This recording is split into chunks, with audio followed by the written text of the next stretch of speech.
ఇక పాక్ పైన దౌత్య యుద్ధానికి సంబంధించి 7 కమిటీలను ఏర్పాటు చేసింది భారత్. ఇందులో భాగంగా ప్రధానంగా అన్ని పార్టీలకు సంబంధించినటువంటి అంటే అఖిల పక్షాల నుంచి కొంతమంది ఎంపీలను ఎంపిక చేసి వీళ్ళ బృందాన్ని వివిధ దేశాలకు పంపించి అమెరికా, ఇక్కడ బ్రిటన్, తర్వాత వివిధ దేశాలకు పంపించి అక్కడ ఉన్నటువంటి అంటే ఇక్కడ పాకిస్తాన్కు భారత్కు జరుగుతున్నటువంటి యుద్ధం ఏంది, నిజంగా తీవ్రవాదాన్ని పాకిస్తాన్ ఎట్లా ప్రేరేపిస్తూ ఉంది, ప్రేరేపించడం వల్ల ప్రపంచ దేశాలు ఎట్లా నష్టపోతూ ఉన్నాయి, అందులో భాగంగా భారత్ పైన జరిగినటువంటి ఇక్కడ దాడి ఏంటి, ఈ రకరకాలైనటువంటి అంశాలకు సంబంధించినటువంటి విషయాలను ఆయా దేశాలకు వివరించడం ద్వారా ఆయా దేశాల యొక్క మద్దతు కూడగట్టేటువంటి ప్రయత్నం చేస్తూ ఉంది భారత్.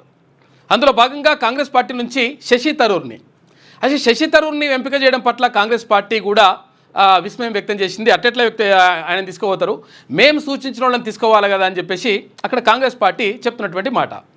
కానీ శశి థరూర్ని తీసుకోవడానికి కారణం ఏంటి అంటే ఆయన గతంలో ఐక్యరాజ్య సమితిలో కూడా ప్రధానంగా ఆయన పనిచేసినటువంటి పరిస్థితి కనిపించింది, పనిచేసిండు. అదేవిధంగా అంటే అది ఇక్కడ ప్రపంచ దేశాలకు సంబంధించి అంటే ఇక్కడ అంతర్జాతీయ అంశాలకు సంబంధించి ఒక అవగాహన ఉన్నటువంటి వ్యక్తి కాబట్టి శశి థరూర్ను పంపిస్తున్నట్లుగా అంటే భారతీయ జనతా పార్టీ చెప్తున్నటువంటి పరిస్థితి కనిపిస్తుంది. అయితే ఇక్కడ తెలంగాణ నుంచి ఇక్కడ ఎంఐఎం అధినేత ఓవైసీని, అటు ఏపీ నుంచి పురంధేశ్వరిని, ఇట్లా కొంతమంది బృందంతో అంటే ఆయా పార్టీలకు సంబంధించినటువంటి కొంతమంది నేతలతో తర్వాత వాళ్ళు ఎంపీలతో కలిసి ఒక బృందాన్ని ఏర్పాటు చేసి ఆయా దేశాలకు పంపించి భారత్కు పాకిస్తాన్కు మధ్య జరుగుతున్నటువంటి యుద్ధానికి సంబంధించి భారత్ ఒక న్యాయపరమైనటువంటి పోరాటం చేస్తూ ఉంది కాబట్టి మీ అందరి మద్దతు భారత్కు ఉండాలి. ఎందుకంటే అన్యాయంగా ఒకవేళ పాకిస్తాన్ మీద భీములో వేయాలనుకుంటే 5 నిమిషాల పని ఖతం చేయడము, కానీ ఆ విధంగా చేయాలనుకోవట్లేదు భారత్.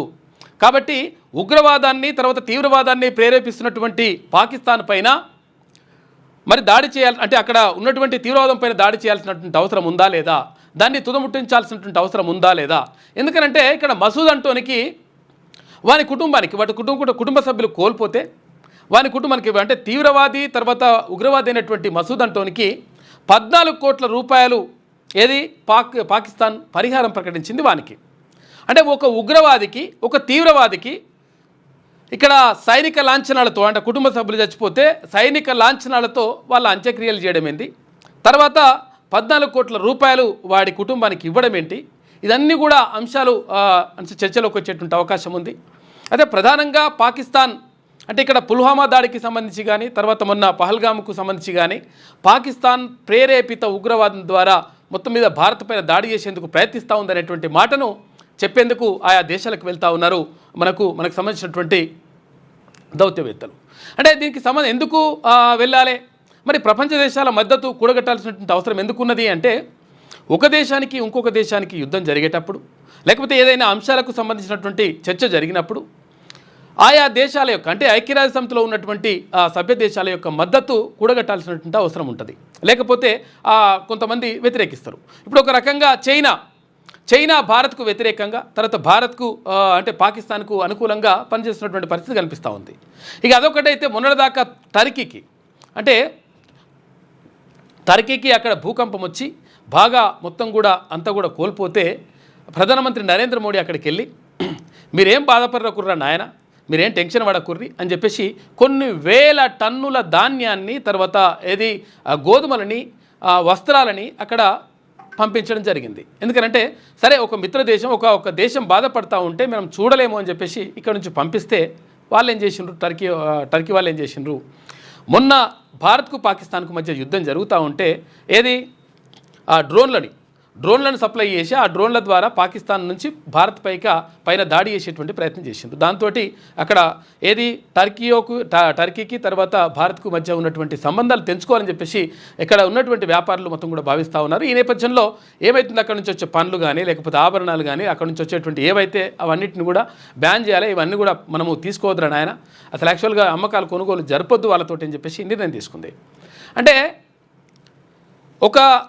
ఇప్పుడు ఒక కుటుంబానికి తర్వాత ఒక ఇంటికి ఇంకో ఇంటికి మధ్య ఒక గొడవ జరుగుతున్నప్పుడు ఆ ఊర్లో ఉన్నటువంటి కొంతమందిని అంటే మద్దతు కూడగట్టేటువంటి ప్రయత్నం చేస్తారు. అట్లనే అందులో భాగం అంటే అలానే ఇక్కడ కొన్ని దేశాలు ఒక దేశానికి మరొక దేశానికి యుద్ధం జరుగుతున్నప్పుడు కొన్ని దేశాల యొక్క మద్దతు కూడగట్టేటువంటి ప్రయత్నం చేస్తూ ఉంది భారత్. అందులో భాగంగానే ఈ దౌత్య పర్యటనకు సంబంధించినటువంటి అంశాలను వెల్లడించింది.